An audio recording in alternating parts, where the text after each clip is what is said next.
And hello, wonderful Beatbox family. So, today I have a lovely little video planned because upon watching all of the BBU wildcard entrants, there was an amazing number of amazing beatboxers with really shit audio. And that just really makes me sad because when you learn how simple a couple of things just on top of already good sounds can be. Oh, it makes you sad when people just use phone audio straight and send it away to BBU and they spend so much time practicing and it sounds like shit. But today, I am not going to show you all the specifics. So I'm not going to, like, I got some effects loaded over here. I'm not going to get into all the specifics of what they are and all that kind of stuff because that's not the goal here. Today, the goal is just to give you a nudge in the right direction if you have no idea where to start. So, if you haven't really done production before, you might not even have an audio workstation like this one. Uh, that's fine. Download your first audio workstation. There's some really good free ones. There's other ways to acquire things. I'll just leave it at that. And in general, everything in every audio workstation is going to look different, but function pretty much the same. Everything that I'm talking about here today, you'll be able to do in any of the audio workstations that you pick up. So I'm just going to be going over the general effects and things that I did to achieve these general results. Now, the original beatbox that I have in here, I'll let you listen to it. It's this sample up here.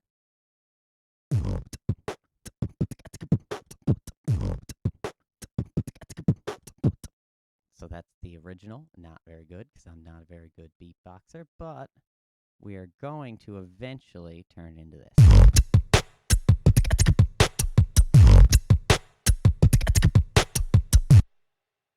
Which, even though I'm still not a very good beatboxer, it improves the shit that came out of my mouth significantly and makes me sound a lot better than I actually am.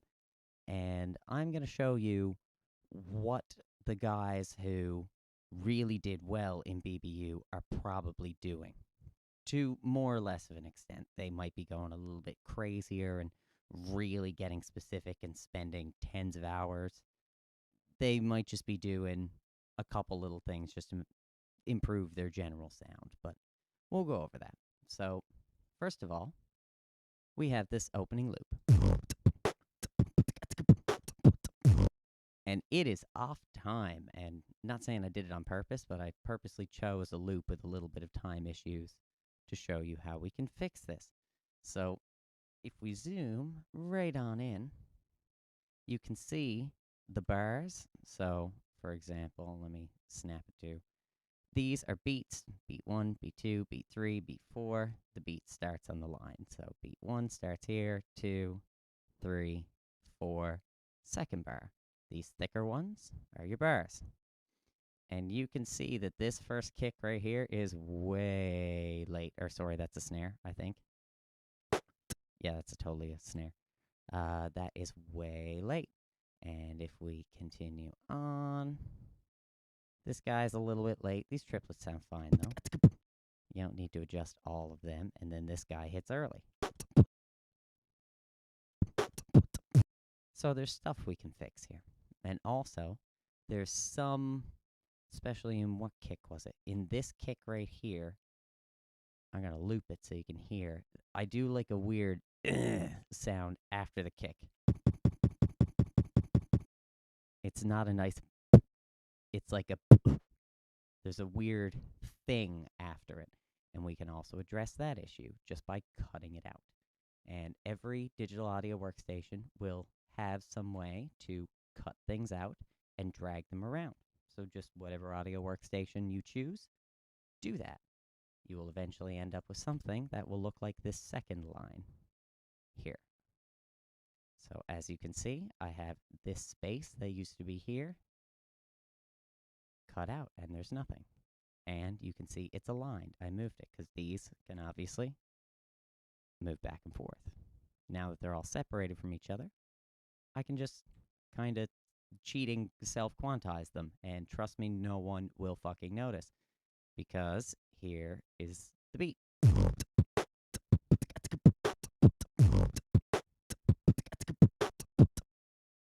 So you can hear it doesn't sound like crazy chopped up or anything ridiculous and not possible to come out of the mouth. It just sounds really clean, because every sound has silence in between. And when we put a little tiny reverb over it, it'll really cover up any like, oh, that's an unnatural dead silence. You'll have a little tiny reverb trail in there, and that'll just cover it up. So next, now that we have this nice and quantized and cleaned up, we're going to turn it into this.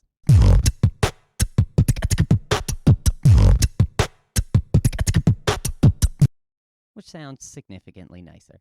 And I'm going to do that by turning the effects on one by one and just telling you what they are. So you can look them up, find out if you get a different audio workstation. You can Google what like a compressor is in that workstation, or what a parametric EQ is in that workstation. But first of all, the first thing that you should do is just, you can see how little these waveforms are compared to these big, nice, chunky guys here. So we just need to increase our overall loudness. And for that, we're actually going to use a compressor, which might sound a bit weird that we're compressing it to make it louder. Not going to go into it. Not going to go into what these specific numbers mean either. But with the compressor,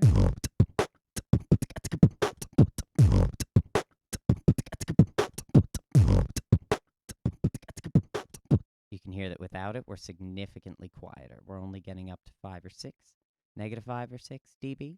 And with the compressor, we're hitting about -1, which is super nice, nice and loud and chunky. After that, we're going to put on what's called a parametric EQ. This is basically your whole wavelength, and you can do shit with this line to make it sound nice. I'm not going to go into the specifics of the changes that I made, but you can hear without it, no bass.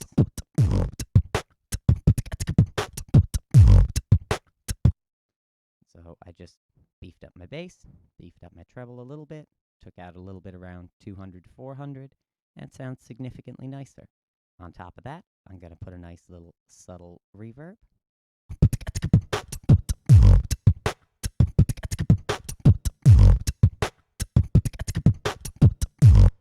And that just kind of makes it sound like I'm beatboxing in a space, like in a room or something. It doesn't sound like I'm beatboxing in literal space with like the sound not bouncing off anything, and it just sounds weird and stale. So that reverb livens it up. The last thing that I'm going to do before we hit our grand finale, this is called a wave shaper in Fruity Loops. It's because it's wave shaping distortion. This is a kind of distortion. Distortion isn't just one thing, there's a bunch of them. I like the sound of wave shaping distortion because it can be very subtle. Whatever audio workstation you look up, just look up what kinds of distortion it has and play around with them. But right in the beginning, this placed here and very subtle makes it kind of snappy, I guess.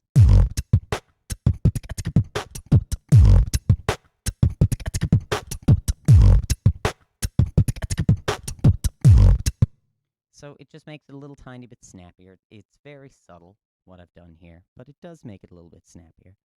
And now the last part is kind of where all the oomph comes from. And you have two choices here. I've done it two different ways. This first one is called a limiter. And, ooh, that looks really pretty when it's disabled. I never noticed that before. Oh, it's so pretty. But anyway, this is, sorry, this is called a limiter. This basically stops anything from going over 0 dB and clipping. And this one also comes with the ability to boost. So, I'll show you in live action.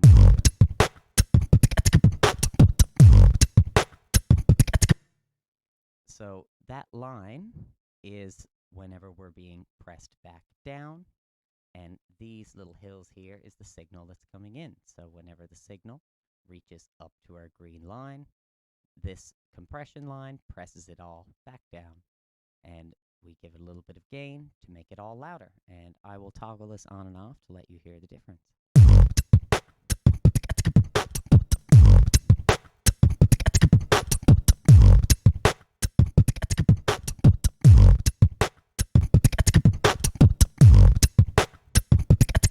So you can see it brings up the reverb a little bit, all the quiet details are brought up, but all the loud parts aren't super, super loud and taking over. And that's basically another kind of compression, but it's limiting compression. So just look up what a limiter is. If you want to get fancy, and this is for the people who are feeling really adventurous, you can use something called a multi-band compressor. This is getting complicated. There's a lot of little knobs on here. I wouldn't blame you if you don't want to go at this, but it's beautiful. So instead of using the limiter, we can instead use, oh, this one does the same thing. That's so cool. Oh, that's awesome. But instead of using the limiter, I'm going to use the multi-band compressor now and let you hear the difference.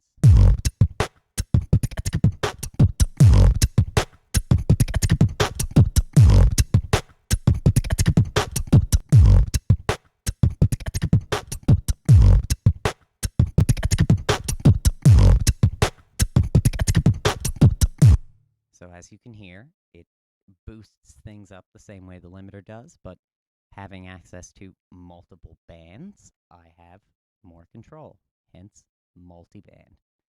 But look up what a multi-band compressor is on whatever digital audio workstation you have if you want to get really adventurous. So now that we have this nice signal, I've actually exported it as another sample. And here it is. So this is the original Beatbox with all of those effects, except the limiter, sorry, because I'm using this multi-band compressor called Maximus instead of the limiter.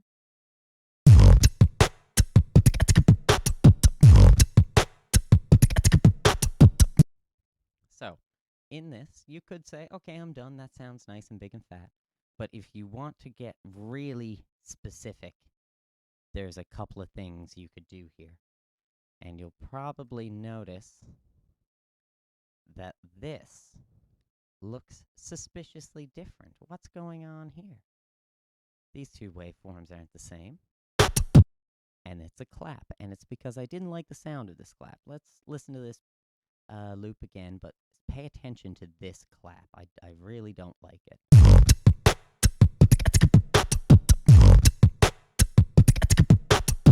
It's like a higher pitch than the second one. So here, I actually cut out this first clap because I like it. I got rid of this guy over here. So basically, I made a hole where that clap used to be. And I just stuck that guy in there. Like that. And that basically makes both these claps identical. They're the same sample. I'm, as some people would call it, cheating here, but this is what Sin and Shazam are trying to get everybody to do with the BBU, because if you have an amazing performance, but it just so happens that a couple of your claps sound a little wonky, just cut them out and replace literally the clap you like the most. Just repeat it. So now, instead of this first guy, which I'll play,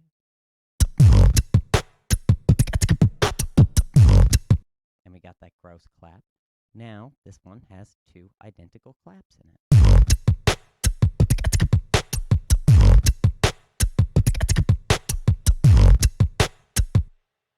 Which sounds so much nicer. And I had an idea when I was cutting them out, because I cut them out. I decided to send them to their own channel, get really fancy, put a tiny bit of overdrive on it, and a little tiny reverb. I'll show you the difference, actually. So pay attention to the claps here.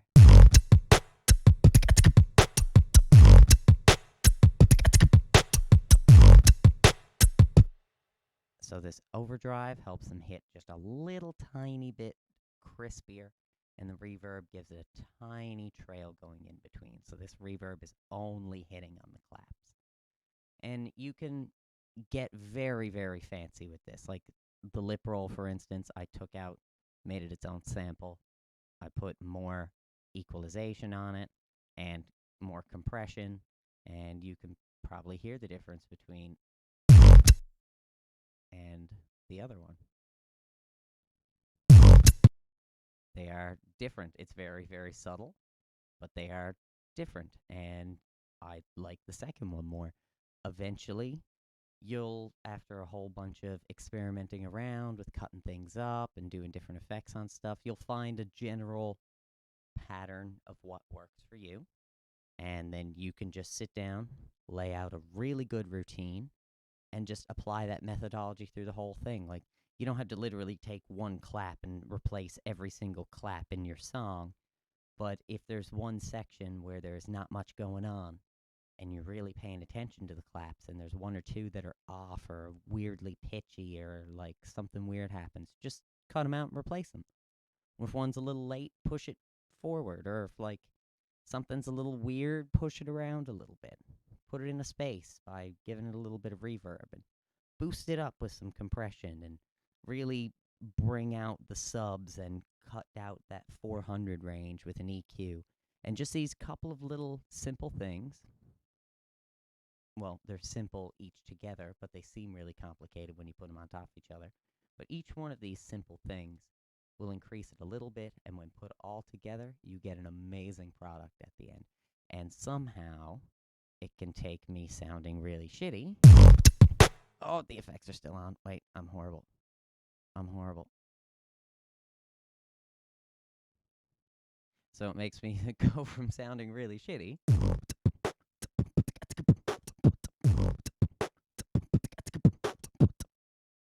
to significantly better than I originally sounded.